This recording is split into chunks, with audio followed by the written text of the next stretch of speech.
All the films in one radio show. Po dëgjonit Murder on the Dance Floor. Në rast se do shikoni këto sugjerimet që kam përgatitur për ju, do e kuptoni sepse kjo kënga u luajt sot dhe ndoshta, nëse e shikoni filmin Saltburn, do shihni një nga skenat më të bukura përmbyllëse të një filmi, edhe ma besoni këtë gjën. Nuk e di pse u inspirova nga Obsession, edhe tematika që trajton si film, që është fiksimi deri në psikopati me një person tjetër.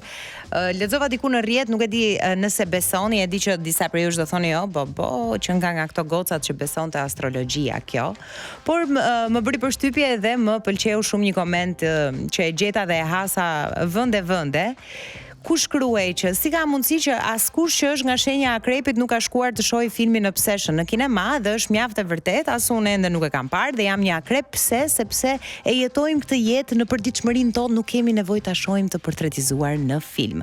Por në rast se dëshironi të shikoni filma që kanë të bëjnë me atë dashurinë obsesive me dikë, këto janë sugjerimet e mia. Mirë, fillojmë me klasikun e 87-s. Mos u mërzisni, mos thoni filmi vjetër. Klasikët janë gjërat më të bukura për të bërë ndonjëherë në jetën tuaj. Koha perfekte për t'i parë e di që është në dimër, por gjithsesi, po ra në një pikë shi në këtë Tiranë të thatë. Ky është filmi i duhur, është Fatal Attraction. Si t'ja u tregoj unë Fatal Attraction? Në kohët moderne, marrëdhëniet paralele, nëse do flasim realisht, janë kthyer tërësisht në transaksionale, edhe zakonisht të dyja palët e dinë se ku qëndrojnë. Tani, a shkelet kjo fia e fildisht?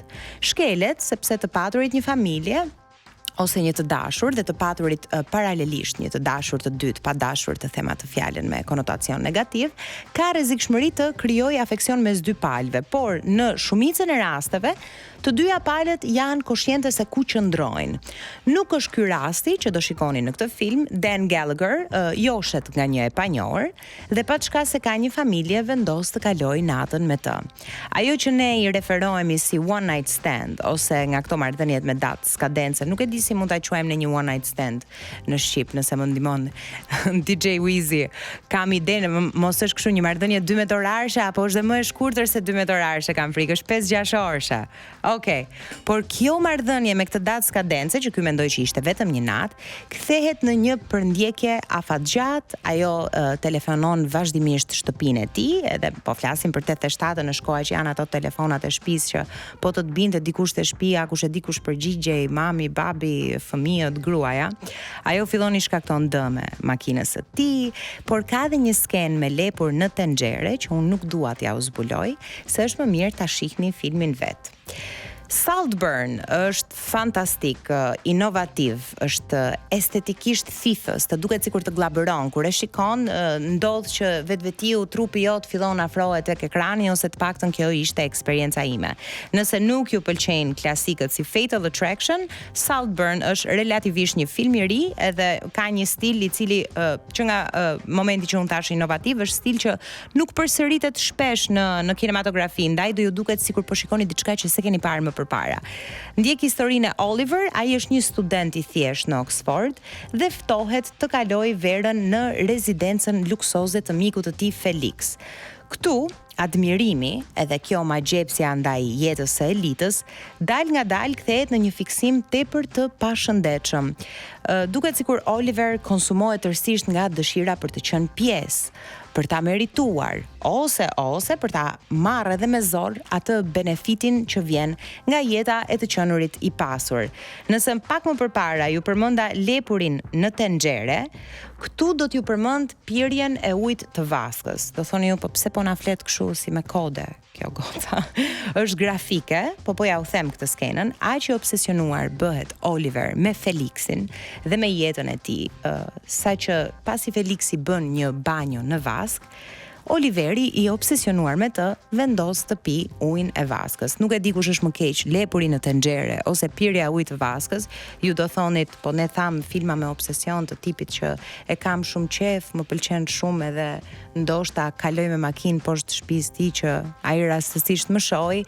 mos u ndjeni keq me veten kur i bëni këto, me sa duket ka akoma më keq se kaq. Dhe sugjerimi im i fundit është një TV show, është një serial, ju përgatis, janë seri të limituara. Në rast se hera herës nuk e keni dëgjuar The Movies dhe keni bërë atë kërkimin në TikTok, kush është seriali me atë plot twistin, pra me atë kthesën e ngjarjeve më i miri të gjitha kohërave, jam e bindur që këtë e keni parë në thuajse çdo koment. Është Behind Her Eyes. Tregon flet për një trekëndësh dashurie, një grua krijon një marrëdhënie me shefin e saj dhe me bashkëshorten e tij, e cila dikur ka qenë një grua jashtëzakonisht shumë normale, dashur dhe e mirë, por tashmë është bërë e ftohtë dhe e çuditshme. Ka një tension shumë të ngadalt, mos u zhgënjeni në fillim edhe bëni nga këta njerëz që thoni, "Ok, po këtu s'po ndodh asnjë gjë." Ma besoni një gjë se shoh edhe dëgjoj shumë njerëz që thonë, "E nisa atë serial dhe e lash." Mos e bëni këtë gabim. Është e nisë tani, është një preokupim që e ndërmorët me veten tuaj, përfundojeni, çojeni deri në fund se mund të befasoheni. E them këtë për çdo serial dhe për çdo film, nuk e them këtë për serialin From që po model kudo, se e di që ana shkaloj dhe shkëputem kështu dega në deg, por seriali From i cili po diskutohet kudo në rrjet, kushdo që e ka parë dhe çdo meme që po shikoj kudo, thotë që sapo mbaroi sezoni 4 dhe seria 276 dhe akoma nuk e morën vesh se çfarë u bë. Behind Her Eyes nuk është kjo situatë, sepse janë shumë pak seri. Dhe ma besoni diçka, në rast se ndodh që njëri prej jush atje jashtë e gjen se kush është kulpriti dhe çfarë ka ndodhur, jam e gatshme të paguaj një shumë modeste, sepse jam e bindur që askush nuk e parashikon mbylljen e Behind Her Eyes. Kështu që nëse dëshironi të shikoni filma që kanë të bëjnë me obsesion, Fatal Attraction, Saltburn dhe Behind Her Eyes, një serial me seri të limituara. Mirë, kthehemi pas pak në The Movies. Top Radio TV. Kjo këngë, I Put a Spell on You nga Annie Lennox, do thoni ju pse po luhet tani në Top Albania Radio, po luhet për të vetën arsye sepse sapo ju thash, në rast se nuk ishit me ne, disa sugjerime filma që kanë të bëjnë me dashurinë obsesive, kur e do dikë aq shumë sa obsesionohesh dhe mundohesh ti lëvizësh ato gurët e shahut si që ta bësh për vete. Në rast se këtë fundjavë dëshironi ose për gjatë javës të shkoni në Cineplex dhe të ndiqni një premierë në ekranin e madh, Minions and Monsters, The Death of Robin Hood, Supergirl, Obsession, The Invite, Scary Movie 6, Backrooms, Disclosure Day dhe Deepwater, po shfaqen për fëmijët The Super Mario Galaxy dhe Toy Story 5. Jashtëzakonisht shumë premiera, jashtëzakonisht shumë zgjedhje për ju, është tepër vap, shikojeni në Cineplex nëse dëshironi të shikoni filma në shtëpinë tuaj. Kam dhe unë sugjerimet e mia, Behind Her Eyes, Saltburn dhe Fatal Attraction. Dëgjohemi sërish të premten tjetër.